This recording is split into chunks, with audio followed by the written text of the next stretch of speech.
పరమగీతములు 5వ అధ్యాయము 9వ వచనం దగ్గర నుండి, స్త్రీలలో అధిక సుందరి వగుదానా, వేరు ప్రియుని కన్నా నీ ప్రియుని విశేషమేమి? నీవు మా చేత ప్రమాణము చేయించుకొనుటకు వేరు ప్రియుని కన్నా నీ ప్రియుని విశేషమేమి? స్త్రీలలో అధిక సుందరమగుదానా, మనుషులలో అతి పరిశుద్ధంగా బ్రతికేవాడా దానా, ఇతరుల కంటే వ్యత్యాసంగా ఉన్నవాడా, అన్ని విధాల ఆశీర్వదించబడినవాడా, వేరు ప్రియుని కన్నా నీ ప్రియుని విశేషమేమి? మిమ్మల్ని ఎవరైనా ఎప్పుడైనా వేరే దేవుళ్ళ కన్నా ఈ యేసు ప్రభువులోని ప్రత్యేకత ఏంటి, ఎందుకు నువ్వు ఆయన్ని నమ్ముకుంటున్నావు అని అడిగారా? నువ్వెందుకు యేసు ప్రభువుని నమ్ముకుంటున్నావు అని ఎవరన్నా అడిగారు అన్నోళ్ళు చేయి చూపించండి. Very good. చాలామంది ఉన్నారు, ఎందుకు యేసు ప్రభువుని నమ్ముకుంటున్నావు నువ్వు అని మిమ్మల్ని అడగకపోతే మీలో ఏ వ్యత్యాసం లేదన్నమాట అండి. మీరు అందరిలాగానే అబద్ధాలు ఆడుతున్నారు, అందరిలాగా మోసాలు చేస్తున్నారు, అందరిలాగా సినిమాలు చూస్తున్నారు, అందరిలాగా సిగరెట్లు తాగుతున్నారు, అందరిలాగా మద్యం సేవిస్తున్నారు, అందరిలాగానే ఉన్నారు. కాబట్టి ఏ ప్రత్యేకత లేదు, కాబట్టి నిన్ను ఎవరేం అడగరు. కానీ నీవు ప్రభువుని నమ్ముకొని, నేను అబద్ధం ఆడను, నేను లంచం పుచ్చుకొనను, నేను దొంగతనం చేయను, నేను సినిమాలు చూడను, నేను ఈ మద్యం పార్టీలో కూడా ఒక పెగ్ కూడా నేను ముట్టుకోను అని మీరు ఎవరైనా చెబితే తప్పకుండా అడుగుతారు, ఏంటి కారణం? నేను యేసు ప్రభువుని నమ్ముకున్నాను. ఎందుకు నమ్ముకున్నావు యేసు ప్రభువుని? ఏంటి మీ యేసు ప్రభువులోని గొప్పతనం? వింటున్నారండి? మా పాస్టర్ గారిని అడిగి చెప్తానంటున్నారా? మా అమ్మని అడిగి చెప్తానండి, నాన్న అడిగి చెప్తానన్నారా? ఏమంటే యేసు ప్రభువులోని గొప్పతనం ఏంటి? ఆయన నిజమైన దేవుడంట, ఆయన మా పాపముల కొరకు చనిపోయాడంట, ఆయన మరీ తిరిగి లేచాడంట, ఆయన మళ్ళీ త్వరగా వస్తాడంట అంటాల భక్తి అంట కాదు. ఆయన నిజమైన దేవుడని నేను రుచి చూచి తెలుసుకున్నాను, నేను అనుభవపూర్వకముగా తెలుసుకున్నాను. నాకు ఆయన సమాధానం ఇచ్చాడు, నా పాపములు క్షమించాడు, నాకు పాపము చేయకుండా శక్తినిస్తున్నాడు, నా దేవుడు ప్రత్యేకమైన వాడు అని చెప్పలేని భక్తి వేస్ట్ అండి. ఈ స్త్రీని అడిగారు, ఏంటి నీ ప్రియునిలోని విశేషం అంటే ఆమె ఏమి చెప్పిందో చూడండి. నా ప్రియుడు ధవళవర్ణుడు, రత్నవర్ణుడు, 10,000 మంది పురుషులలో అతని గుర్తింపవచ్చును.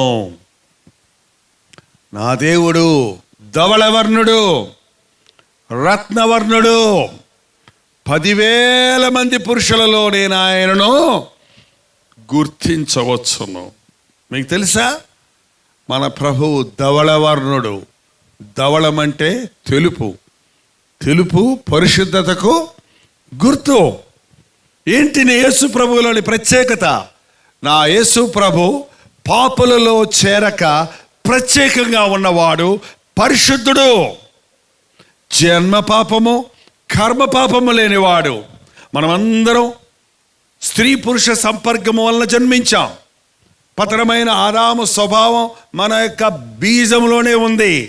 కానీ యేసుక్రీస్తు పురుష సంయోగము లేకుండానే పురుషుని ఎరుగని, పురుషుని ముట్టని కన్య మరియ గర్భవాన ఉద్భవించాడు పరిశుద్ధుడుగా. ఆయన లోకంలో జీవించినప్పుడు పరిశుద్ధుడిగా జీవించాడు. నాలో పాపముందని మీలో ఎవరు స్థాపించగలరు అన్నప్పుడు ఏ ఒక్కడు నోరు తెరవలేకపోయారు. యేసుక్రీస్తు పరిశుద్ధుడు, ప్రత్యేకంగా ఉన్నవాడు, కామ క్రోధ లోభ మద మత్సరాలు లేనివాడు. మానవులమైన మనం కామం, క్రోధం, మదం, లోభం, మత్సరంతో నిండి ఉన్నాం. కానీ దేవుడు పరిశుద్ధుడు. నా ప్రియుడు రత్నవర్ణుడు. రత్నం అంటే ఎరుపు, ఎరుపు దేనికి గుర్తుగా ఉంది? రక్తానికి గుర్తుగా ఉంది. రక్తము దేనికి గుర్తుగా ఉంది? ప్రేమకు గుర్తుగా ఉందండి. ఒక తల్లి తన బిడ్డకు పాలిచ్చి పెంచినప్పుడు 200 రక్త కణాలు ఒక పాల చుక్క అవుతుందంటండి. 200 రక్త కణాలు ఒక పాల చుక్క అవుతుంది. తల్లి బిడ్డకు పాలు ఇచ్చినప్పుడు తన రక్తాన్ని పంచి ఇస్తుంది. తల్లి గర్భములో బిడ్డ రూపించబడుతున్నప్పుడు ఆ తల్లి రక్తము పిండంగా ఏర్పడుతుంది, రక్తం ఇచ్చి కంది. అందుకని ప్రేమ, తల్లి ప్రేమ అంటారు అన్ని ప్రేమల్లో. అయితే యేసయ్య మన కొరకు ప్రాణం ఇచ్చాడు. ఆయన ప్రేమ కలిగిన వాడు. సింపుల్గా చెప్పాలంటే మీ యేసు ప్రభువులో గొప్పతనం ఏంటి అంటే, మీకు ఏం తెలియకపోతే నా యేసు ప్రభు పరిశుద్ధుడు, నా యేసు ప్రభు ప్రేమ కలిగిన వాడు. నీ యేసయ్య ఎంత ప్రేమిస్తున్నాడో నేను అర్థం చేసుకున్న వాళ్ళు అల్లే చెప్పండి. అబ్బా, నా యేసయ్య ప్రాణం ఇచ్చినంతగా నన్ను ప్రేమించాడన్న వాళ్ళు మనస్ఫూర్తిగా అల్లే చెప్పండి. ప్రేమ, పరిశుద్ధత రెండు ఎలా కలుస్తాయి? చాలా కష్టం. కానీ యేసు ప్రభు పరిశుద్ధుడిగా ఉన్నాడు, ప్రేమ కలిగా ఉన్నాడు. కాబట్టి ఇలాంటి దేవుడు 10,000 మంది పురుషులలో నేను ఆయన్ని గుర్తుపట్టగలను. ఇలాంటి దేవుడు నన్ను ప్రేమించి నా శిక్షను తానే భరించి, నా శ్రమను తానే భరించి, నన్ను పరిశుద్ధపరిచి, నేను చెడ్డవాణ్ణి, నన్ను కొట్టాలి, ఆ కొట్టే దెబ్బలు ఆయన తిన్నాడు. నన్ను కడగాలి, ఆయన తన రక్తంతో కడిగాడు. నన్ను కౌగులించుకున్నాడు. యేసు ప్రభువులోని ప్రత్యేకత అదే. ఎంత పాపినైనా ఆయన ఎంత మాత్రము తోసివేయడు. నా ప్రియుడు ధవళవర్ణుడు, రత్నవర్ణుడు, 10,000 మంది పురుషులలో నేను ఆయనను గుర్తించగలను. మామూలుగా మన దేశంలోనండి ఇలా ఎవరికన్నా చెప్తే పోయా ఏముంది మీ యేసు ప్రభులో, ఎప్పుడు ఇలా గుండు చూపిస్తూ నిలబడతాడు ఒక ఫోటోలో, లేకపోతే ఎప్పుడు ఇలా అలా ఆడిపోయి ఉంటాడు అంతే. ఏంటో అతి సుందరుడు, 10,000 మందిలో సుందరుడు, ధవళవర్ణుడు, రత్నవర్ణుడు అంటావు. ఏముంది ఆయనలో? లేకపోతే మోకరించి ఆ గెత్సెమని తోటలో ఈ 3 బొమ్మలే చూస్తుంటాం మనం. ఎవరో ఆర్టిస్ట్ వేశారు. అవి యేసు ప్రభు నిజమైన ఫొటోస్ కావు. ఆ రోజు ఫోటోలు లేవు. ఆ రోజు ఫోటోలు ఉండుంటే ఈరోజు ఇంటింట ఇంకా ఏ ఫోటోలు ఉండవు మనకి. ఆయన ఫోటో పెట్టుకుందాం, ఆయన ఫోటో పెట్టుకొని పూజ చేద్దామేమో. కానీ దేని రూపమును చేసుకుని దానికి సాగిల పడొద్దని ప్రభు చెప్పాడు కదా. ఆయన ఎలా ఉంటాడో మనకు తెలియదు. కానీ ఎవరో ఆర్టిస్ట్ వేసినటువంటి ఆ 3 బొమ్మలు చూసిన వాళ్ళు ఏముంది మీ యేసు ప్రభువుల గొప్పతనం? ఆ రోజు సిలువ మీద కొడతా ఉంటే ఏం చేశాడు? అలా దిక్కుమాలను చనిపోయాడు అని అనేకులు అంటుంటారు. తెలుసా అండి, మనం ఈరోజు బ్రతికామంటే ఆయన తన రూపాన్ని పోగొట్టుకున్నాడు. ఆయన పొందిన దెబ్బల వలన మనకి ఈరోజు స్వస్థత. మనం ఇంకా శత్రువులుగా ఉండగానే క్రీస్తు మన కొరకు మృతి చెందెను. మనం ఇంకా ఈ భూలోకంలో పుట్టకముందే ఈ పనికిమాలిన జైపాలని ఒకడు పుడతాడు. వాడి పాపాలు నేను క్షమించాలి, వాడిని నా సేవకుడిగా చేసుకోవాలి, వాడిని నేను ప్రేమించాను అని నేను పుట్టకముందే నా యేసయ్య నా కొరకు ప్రాణం ఇచ్చాడు. తెలుసా అండి, నువ్వు పుట్టకముందే నిన్ను ప్రేమించాడు. జగత్పునాది వేయబడక ముందే ఆయన మనల్ని చూశాడు. మనకి ఈరోజు తెలుసు, దేవునికి భవిష్యత్తు తెలుసు. ద ఎండ్, చివరి ఏం జరగబోతుందో తెలుసా ఆయనకి. చివరి వరకు తెలుసా ఆయనకి. ఆయన సర్వాంతర్యామి, సర్వశక్తి సంపన్నుడు, సర్వము ఎరిగినవాడు. ఈ రోజున సుందరుడైన ప్రభు, ధవళవర్ణుడు, రత్నవర్ణుడు, 10,000 మందిలో గుర్తించగలిగిన వ్యక్తిగా ఉన్న యేసు ప్రభు స్వరూపమైనను సొగసైనను లేనివానిగా మారిపోయింది. నా కోసం, నీ కోసం, మన కోసం. ఇదేనండి సువార్త. ఇంతకు మించి ఏ ప్రసంగం చేసినా ఈ సారం లేకపోతే అది క్రీస్తు సత్యము కానే కాదు. ఆయన మరణం మనల్ని బ్రతికిస్తుంది. ఆయన మన స్థానంలో మన కొరకు మరణించాడు. మనము ఆయన స్థానంలో ఆయన కొరకు జీవించాలి. నీ కోసం, నీ పాపముల కోసం ఆయన తన స్వరూపాన్ని పోగొట్టుకున్నాడు. ఒక దొంగను పట్టుకుంటే ఈ రోజుల్లో మీరు టీవీల్లో చూపిస్తుంటారు కదండి, ఒక దొంగను పట్టుకుంటే పోలీస్ స్టేషన్ దాకా వెళ్ళేదాకా ఉండటం లేదు. చెట్టుకు కట్టేసి వాళ్ళని చెప్పులు తీసుకొని మూతంతా చితగొట్టి, ముఖమంతా చితగొట్టి, ఈ పంత బాది ఏమంటే వికృత రూపాన్ని తీసుకొచ్చేస్తున్నారు, అవమానం పాలు చేస్తున్నారు. నువ్వు చేసిన దొంగతనానికి నిన్ను అలా కొడితే, నువ్వు చేసిన వ్యభిచారానికి నిన్ను అలా కొడితే, యేసుక్రీస్తు నీవు చేసిన దొంగతనాల కొరకు కొట్టబడ్డాడు. నీ వ్యభిచారం కొరకు ఆయన ముఖం మీద ఏ రోజో ఉమ్మి వేశారు. కాబట్టి ఈరోజు ప్రభువా నన్ను క్షమించు అని నీవంటే నీ వ్యభిచార పాపమును క్షమించగలడు. ఆ పాపం వల్ల వచ్చిన రోగాన్ని స్వస్థపరచగలడు. నమ్మండి, నమ్మండి. యేసయ్య ఇవాళ మనల్ని క్షమిస్తున్నాడంటే దానికి రుణాన్ని ఆయన తీర్చాడు, దానికి పరిహారం ఆయన చేశాడు, తన శరీరాన్ని బలిచ్చాడు. ఇదిగో లోక పాపములను మోసుకొని పోవు దేవుని గొర్రె పిల్ల అని యోహాను చెప్పాడు ఆయన సిలువెక్కక ముందే. ఎవరి పాపాలు? ఎవరి పాపాలు? కులానికి మతానికి తేడా లేదండి. ప్రతివాడు పాపి, ఏ భేదము లేదు.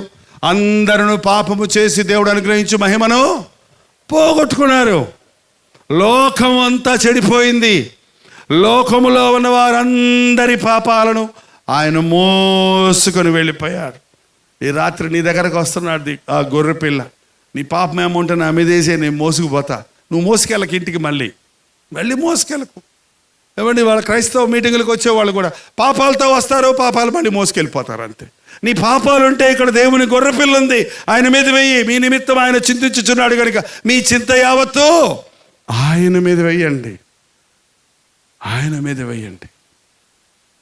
నీ పాపానికి రుసుము నువ్వు చెల్లించలేవండి, పరిహారం నువ్వు చెల్లించలేవండి. మనం వెండి బంగారముల వంటి క్షయమైన వస్తువుల ద్వారా విమోచించబడలేదు, కానీ నిర్దోషము నిష్కలంకమైన గొర్రెపిల్ల వంటి క్రీస్తు రక్తము ద్వారా విమోచించబడి ఉన్నామని మీరు ఎరుగరా? మీరు ఎరుగరా? నిన్న ఆయన కొన్నాడు, ఆయన సొత్తుగా చేసుకున్నాడు, ఆయన సాక్షిగా నువ్వు బ్రతకాలని ఆశిస్తున్నాడు.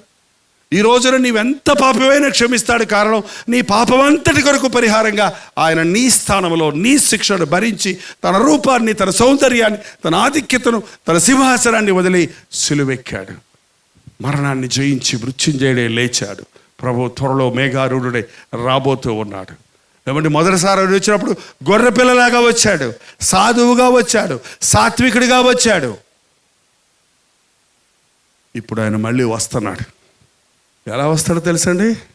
కొదమ సింహంలా రాబోతున్నాడు, మేఘారూఢుడై రాబోతున్నాడు, రాజులకు రాజుగా, ప్రభువులకు ప్రభువుగా రాబోతూ ఉన్నాడు. ఈసారి ఆయన వచ్చేది క్షమించడానికి కాదు, ఆయన యందు విశ్వాసం ఉంచిన వారిని ఆయన రాజ్య వారసులుగా తీసుకుని వెళ్ళడానికి, ఆయన బలియాగమును అంగీకరించిన వారిని, ఆయన నామమును ఎరిగిన వారిని, ఆయన యందు విశ్వాసం ఉంచిన వారిని ఆయనతో పాటు ఉండడానికి తీసుకుని వెళ్ళాడు. యేసుప్రభు ఎక్కడికి వెళ్ళిపోయాడండి? చెప్పాడు శిష్యులతో. ఏం చెప్పాడు? నేను వెళ్ళి మీకు నివాస స్థలములు సిద్ధపరిచి నేనుండు చోటున మీరును ఉండలాగున మరలా వచ్చి నేను మిమ్మల్ని తీసుకెళ్ళిపోతాను. అక్కడ నేను నివాసాలు సిద్ధపరిచాడు. మ్యాన్షన్స్ ఉంది ఇంగ్లీష్ బైబిల్లో, భవంతులు, బంగళాల్లో.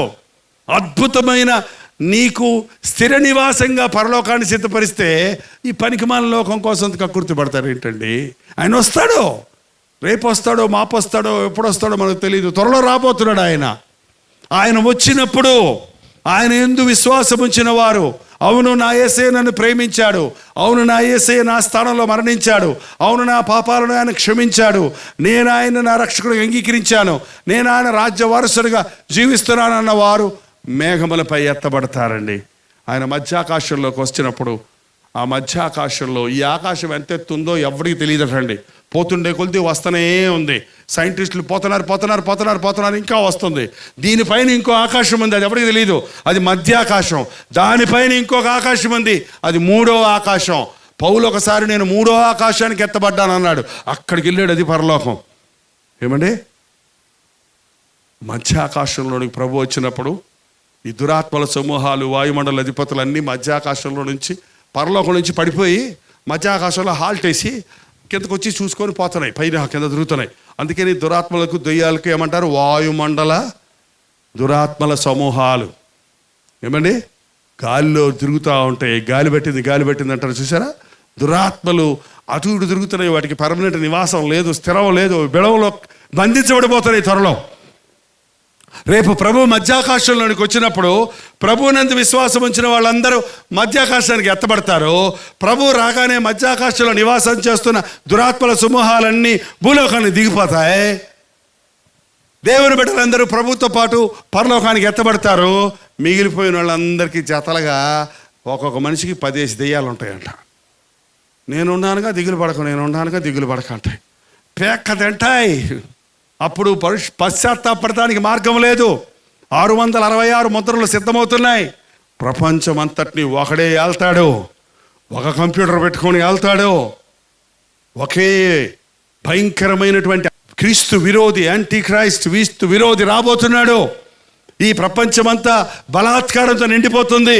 అప్పుడు అపవాది దాని అనుచరులతో కూడిన అగ్నిగుడంలోనికి వెళ్ళిపోవాల్సి వస్తుంది. అయితే ప్రభువుని ఎరిగిన మనం, ప్రభువుని నమ్మిన మనం, పేదవాడైనా ధనవంతుడైనా, ఈ ఊరోడైనా ఆ ఊరోడైనా, తెలుగోడైనా తమిళోడైనా, ఎర్రటోడైనా నల్లటోడైనా, పొట్టోడైనా పొడుగోడైనా లావుటోడైనా, తప్పిడి ముక్కోడైనా పొడుగు ముక్కోడైనా, పెద్ద కళ్ళైనా చిన్న కళ్ళైనా, కీస్ భాష అన్నా కాస్ బీస్ అన్నా, ఏ భాష మాట్లాడేవాడైనా, యేసుక్రీస్తు రక్తంలో కడగబడిన వారందరూ, ఆయా భాషల వారు, ఆయా జాతుల వారు, ఆయా వంశముల వారు క్రీస్తుతో ఎత్తబడినప్పుడు దేవుని రాజ్య వారసులు అవుతారు.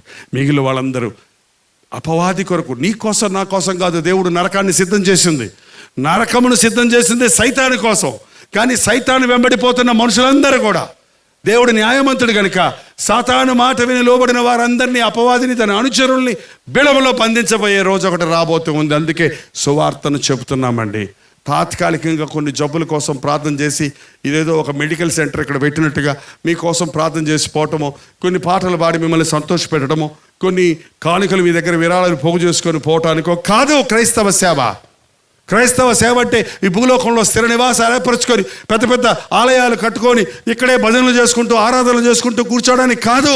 మనకు ఒక దేవాలయం ఉంది పరలోకంలో, అక్కడ ఆయనే మన గురి, ఆయనే మన ఆలయం, ఆయనే యేసుక్రీస్తునందే మనం ఉండబోతున్నాం.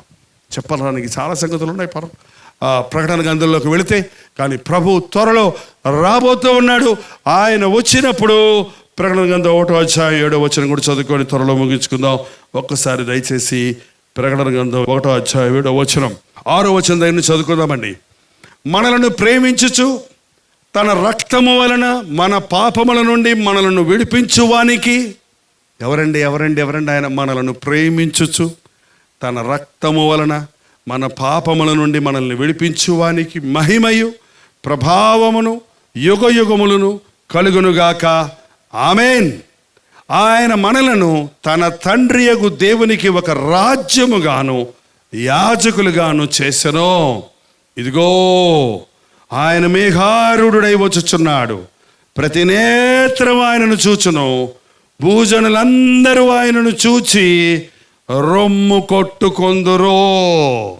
ఈరోజు ఆయన ప్రేమను నువ్వు తృణీకరిస్తే, ఆయన కడగగలిగిన ఆయన రక్తాన్ని నీవు తోసివేస్తే, ఆయన రాజ్యంగా ఉండటానికి, ఆయన రాజ్యంలో వారసుడిగా ఉండడానికి, ఆయన జీవగ్రంథంలో నీ పేరు రాయబడడానికి నీవు అంగీకరించకపోతే, ఇదిగో ఆయన మేఘారుడై వస్తున్నాడు. ఏ దిక్కు నుంచి వస్తాడంటే ఆయన మేఘంలో నుంచి వస్తాడు. ఆకాశం ఎక్కడుందండి? ఇక్కడుందా, అక్కడుందా, ఎక్కడుంది? ఎక్కడ పెడితే మీ ఊర్లో ఉందా లేదా ఆకాశం? పాలకొల్లోనే ఆకాశం ఉందా, పెనుగొండలో ఉందా, మెడ్రాసులో ఆకాశం ఉందా? అది వేరు ఇది వేరు, ఇది వేరా? ఒకటే. మేఘారుడే వచ్చినప్పుడు మెడ్రాసులో ఉన్నోళ్ళు చూస్తారు, పాలకొల్లులో ఉన్నోళ్ళు చూస్తారు, నరసాపురంలో ఉన్నోళ్ళు చూస్తారు, కువైట్లో ఉన్నోళ్ళు చూస్తారు, దుబాయ్లో ఉన్నోళ్ళు చూస్తారు, సింగపూర్లో ఉన్నోళ్ళు చూస్తారు, అమెరికాలో ఉన్నోళ్ళు చూస్తారు, ఇంగ్లాండ్లో ఉన్నోళ్ళు చూస్తారు, పాకిస్తాన్లో ఉన్నోళ్ళు కూడా చూస్తారు. మేఘారుడే వచ్చినప్పుడు భూజనులందరూ రొమ్ము కొట్టుకుంటారట. ఎందుకు? అయ్యో ఈ యేసు ప్రభుని నమ్ముకోమని ఆ రోజు జైపాల్ పాస్టర్ చెప్పాడే, మేము వినలేదే, ఆయన వచ్చేసాడే. ఎవరో చెప్పారే, టీవీలో విన్నామే, రేడియోలో విన్నామే, ఈయన నిజరక్షకుడు అని చెప్పారే, మేము ఏంటో అనుకున్నామే, ఆయన శిలువ మీద ఎలాడేవాడు కదా అనుకున్నామే. ఆయన దేవుడు, అదేం దేవుడు, ఆయన ఏంది అంగి వేసుకున్నట్టు తిరుగుతాడు, ఆయన ఏం చేస్తాడు అనుకున్నామే. ఈయనేంటి రాజాది రాజుగా వస్తున్నాడే, తేజస్సుతో వస్తున్నాడే, మహిమతో నన్ను క్షమించు, నేను నమ్ముకుంటా, నువ్వే నిజమైన దేవుడివి అని అంటారేమో, కానీ అప్పుడు అవకాశం ఇక లేదు. రేపు నువ్వు రొమ్ము కొట్టుకున్నా, ఏడ్చినా, ఆయన రక్షకుడిగా కాదు, ఈరోజు ఆయన రక్షకుడు. నీ పాపమును ఒప్పుకుంటే క్షమిస్తాడు. రేపు ఆయన న్యాయాధిపతి, నీ పాపాన్ని ఒప్పించి శిక్షిస్తాడు. ఈరోజు యేసుక్రీస్తును తృణీకరించిన వారు రేపు రొమ్ము కొట్టుకుని ఏడుస్తారండి. ఇది నిజమండి, ఇది కట్టుకథ కాదు, ఇది చరిత్ర, ఇది హిస్టరీ, ఇది ప్రాఫెసీ, ఇది నిజం, ఇది యథార్థం. ఈ రాకడ సమయంలో ఉండే గుర్తులన్నీ ప్రపంచంలో చూస్తూ ఉన్నాం. ఎక్కడ చూసినా ప్రభువు చెప్పినట్టు భూకంపములు కలగటము, దేశం మీదకి దేశం లేవటము, కరువులు కాటకాలు కలగటము, ప్రకృతి వైపరీత్యాలు జరగటము అన్నీ నెరవేరిపోయినాయి రాకడ సమయంలో. ఏ రోజు వస్తాడో మనకు తెలియదండి. ఈ గొప్ప యేసయ్యను నమ్ముకుంటున్నాను అనుకుంటూ కూర్చోవద్దు. నా ప్రియుడు ధవళవర్ణుడు, నా ప్రియుడు రత్నవర్ణుడు, నా ప్రియుడు రాజులకు రాజు, ప్రభువులకు ప్రభు, నా కోసం ప్రాణమిచ్చిన వాడు నా యేసయ్య. నేను ఆయన నమ్ముకున్నాను, ఏమైనా నేను ఆయన విడిచిపెట్టను అనగలిగిన విశ్వాసం కలిగిన వాడే నిజమైన దేవుని బిడ్డ. యేసయ్య మనల్ని రక్షించటానికి, మానవ జాతిని విమోచించడానికి, తన ఆకారంలో తన స్వరూపంలో చేసుకున్న మానవులందరి కొరకు ఒకేసారి ప్రాయశ్చిత్త బలిగా తన ప్రాణాన్ని సెలవులో ఇచ్చిన మూలాన ఈరోజు నీవు నేను క్షమించబడగలుగుతున్నాం. ఆ సజీవులుగా ఉన్నాం, ఆరోగ్యవంతులుగా ఉన్నాం, కుటుంబాలతో వర్ధిల్లుతున్నాం. ఈ యేసయ్యను ఒప్పుకొనడానికి సిగ్గుపడకండి. ఈ యేసయ్యని గురించి ఇతరులకు చెప్పడానికి భయపడకండి. నీ ప్రభువు ఎంత గొప్పవాడో, ఎంత ప్రేమ కలిగిన వాడో, ఎంతగా నిన్ను ప్రేమించాడో నీవు గుర్తించినప్పుడు లోకాన్ని నువ్వు ప్రేమించవు, ఈ లోకాశలకు చోటిపోవు. ఈ రాత్రి ఏమైనా సరేనండి, నా యేసయ్యను మాత్రం నేను విడిచిపెట్టను అని అన్నవాళ్ళు మాత్రం హల్లేలూయా చెప్పండి. అందరం లేచి నిలబడదామండి. చాలా ముఖ్యమైన సమయం ఇది. కళ్ళు మూసుకోండి, ప్రార్థన చేద్దాం. నా యేసయ్య ధవళవర్ణుడు, రత్నవర్ణుడు, 10,000 మంది పురుషులలో నేను ఆయనను గుర్తించగలను. ఈ యేసయ్యను నీ సొంత రక్షకుడిగా అంగీకరించావా? ఈయనే నిజమైన దేవుడని, ఈయనే నన్ను ప్రేమించిన వాడని, నా కోసం ప్రాణం ఇచ్చిన వాడని నమ్ముతున్నావా? యేసు వైపు చూడు, ప్రార్థనలో ఏకీభవించు. పరిశుద్ధుడా, ప్రేమగల తండ్రి, ఈ 3 రాత్రులు మాతో ఉన్నందుకై వందనయ్యా. మాతో మాట్లాడుచున్నందుకై వందనములు నాయన. ఆధ్యాత్మికంగా మమ్మల్ని బలపరిచినందుకు వందనములయ్యా. ఈ రోజున ఒక తీర్మానంతో మేము ఇక్కడి నుంచి వెళుతున్నాము. నువ్వు చాలు, నువ్వు కావాలి, నీలాంటి వాడు మరొకరు లేరు. నీవే నా దేవుడవు, నీవే నా సమస్తము, నీ కొరకే జీవిస్తా అన్న తీర్మానంతో మేము వెళుతుండగా ఓడిపోయిన శత్రువైన సాతాను మమ్మల్ని ముట్టకుండా, తల ఏనాడో చితకగొట్టబడిన సాతాను తోక మమ్మల్ని భయపెట్టకుండా, ఎవరిని మింగుదునా అని మోసంతో తంత్రంతో తిరుగుతున్న ఆ సాతాను మా జోలికి రాకుండా నీ రక్తముతో మమ్మను శుద్ధీకరణ చేయను ఆయన. పరిశుద్ధాత్మ శక్తితో మమ్మల్ని నింపి సాతానును ఎదురించువారిగా, పాపమును జయించువారిగా, పరిశుద్ధులుగా జీవించి పరలోక రాజ్య వారసులో ఉన్నట్లుగా మాకందరికి నీ సహాయము చేయి. పరీక్షలు రాయబోతున్న వారి కొరకు ఒక చిన్న ప్రార్థనమే చేస్తున్నాము. జ్ఞానం కొదవగొట్టనని అడగమన్నావు. నీ జ్ఞానాన్ని, జ్ఞాపక శక్తిని వారికి ఇచ్చి మంచి మార్కులతో ఉత్తీర్ణులవుటకు సహాయం చేయి. ఇక్కడ ఉన్న ప్రతి వారి అవసరతని వెలుగుదవు గనక, అది ఏ రోగమైనా, ఏ బలహీనత అయినా, ఏ అవసరత అయినా ఈ రాత్రి తీర్చినందుకై నీకు వందనాలు. మమ్మల్ని స్పందించినందుకై వందనములు. సమాధానముతో మేము వెళ్ళినట్లుగా నీ కృపను మాకు తోడిచ్చి నడిపించమని యేసు క్రీస్తు నామములో అడుగుచున్నాము తండ్రి.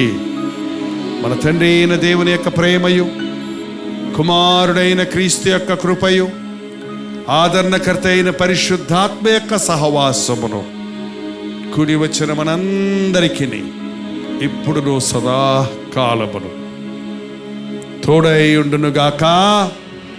ఆమేన్, ఆమేన్, ఆమేన్. దేవుని స్తోత్రం. మీ ప్రార్థన వసతుల భారాలు 954041 నెంబర్కి, మీరు ఇతర దేశాల్లో ఉంటే 91001000 నెంబర్కు టెక్స్ట్ లేక వాయిస్ మెసేజ్ ద్వారా వాట్సాప్ పెట్టండి. మీ నిమిత్తం మేము ప్రార్థిస్తున్నాం. ఎప్పటికప్పుడు మీ యోగక్షేమాలు తెలుసుకోవాలని, మీకోసం ప్రార్థించాలని ఎంతో ఆశతో ఉన్నాం. మీరు కూడా మా కొరకు ప్రార్థించండి. www.jpaul.org అనే వెబ్సైట్ దర్శించండి. మరిన్ని వివరాలు మీరు తెలుసుకుంటారు. అలాగే యాప్ ఉంది, డాక్టర్ జై పాల్ యాప్లోకి వెళ్ళి మీరు వీక్షించవచ్చు. నీ నామమునే కొనియాడెదను, నీ సన్నిధిలో నే పాడెదను. నీవే నా జీవము, నీవే నా స్వాస్థ్యము. బెంగళూరు పరిసర ప్రాంతాల్లో ఉన్న వారికి శుభవార్త.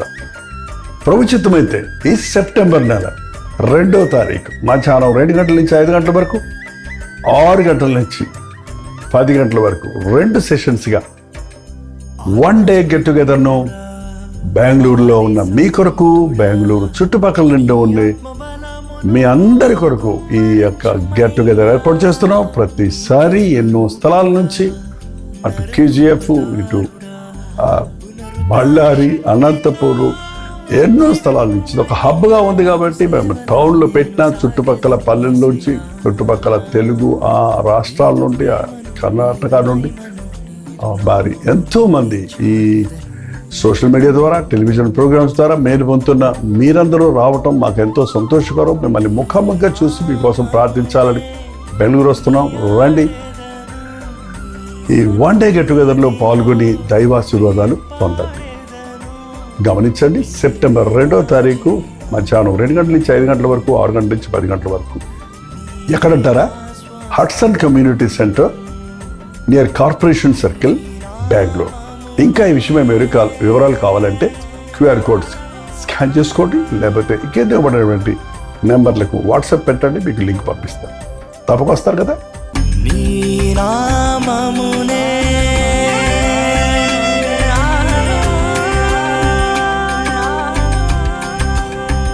తెలుగు, తమిళ, హిందీ, మలయాళం, బెంగాలీ, ఒరియా, కన్నడ భాషల్లో ప్రసారం అవుతున్న టెలివిజన్ కార్యక్రమాలు, సోషల్ మీడియా మినిస్ట్రీ ద్వారా ఇతర భాషల వారికి సువార్త అందించాలని ఎంతగానో ప్రయాసపడుతున్నాం. ఎంతో ఖర్చుతో, వ్యయంతో కూడిన ఈ పరిచయంలో మీరు కూడా పాలిభాగస్తులు ఉండగోరితే, ప్రభువుని ప్రేరేపిస్తే మీ విరాళాలు, కానుకలు పంపడం ద్వారా ఈ పరిచయంలో పాలిభాగస్తులు అవ్వండి. జైపాల్ ఫౌండేషన్స్ క్యూఆర్ కోడ్ ఇవ్వబడుతుంది. ఇంకా వివరాలు కావాలంటే 8939393939 నెంబర్కి మీరు కాల్ చేసి తెలుసుకోవచ్చు.